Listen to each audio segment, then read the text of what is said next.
Mga kababayan, welcome sa aking YouTube channel That's My TV. Alam ninyo mga kababayan, nakakalungkot dahil parang kinakain na ng masamang sistema sa politika si Senador Raffy Tulfo. Mantakin mo, noong una ayaw niyang pahawakan ng mga politiko ang programang Tupad.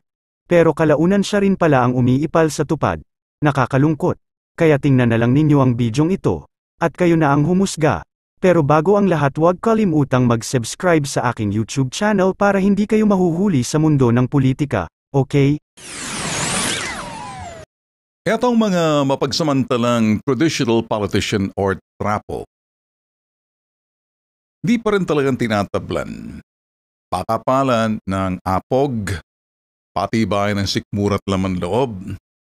Nandyan lang sila sa mga distrito nila. Sa mga bayan ninyo, sa mga probinsya ninyo, rehiyon ninyo, Luzon, Visayas at Mindanao. Patuloy na ginagamit ang Tupad nitong mga trapo. Programa po ito ng Department of Labor and Employment or DOLE. Bilang ito'y ginagamit ng mga trapong kabahagi sa kanilang subliminal election campaign. Anong ibig sabihin ng subliminal election campaign? Palihim na mapangangampanya nitong makakapalamukha o kapalmoks ng mga trapo. Malupit ako rito, mga boss. Kasama rito ang kanilang mga anak, kapatid, at mga kaanak. Malayo pang eleksyon, pero nakikita niyo na sa mga bayan ninyo. Nagpapamudmud na sila ng Tupad. Alam niyo yung ibig sabihin ng Tupad?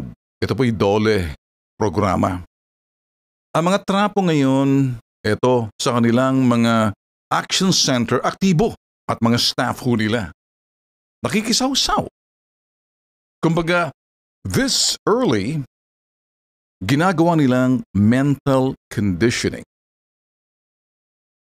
Mga mukha nilang nakalagay sa tarpaulin, pangalan ng mga senador, congressman, at maging kanilang mga kaanak na wala naman sa gobyerno.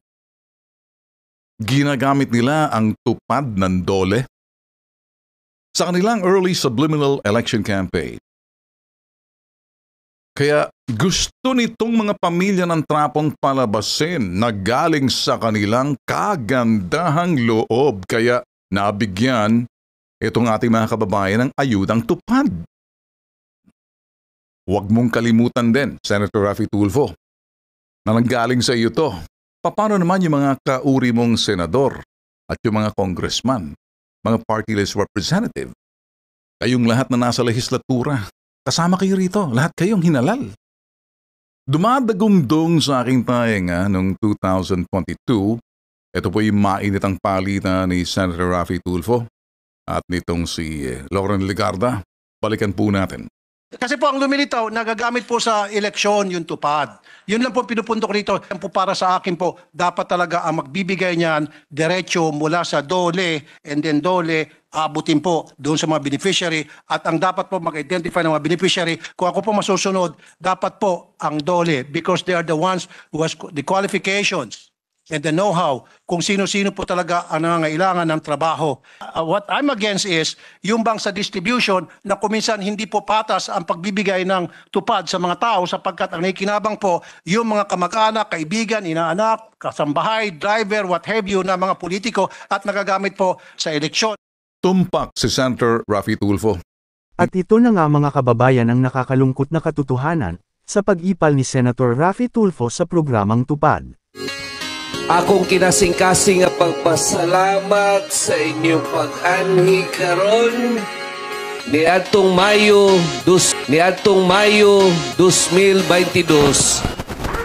inyong gitabangan si Senator Raffy Tulfo nga nahimong #1 senator diri sa atong pinalanggang lungsod. Karon pa nga ang Tupad gikan sa opisina sa usa ka senador gitambungan gayud sa anak sa senador.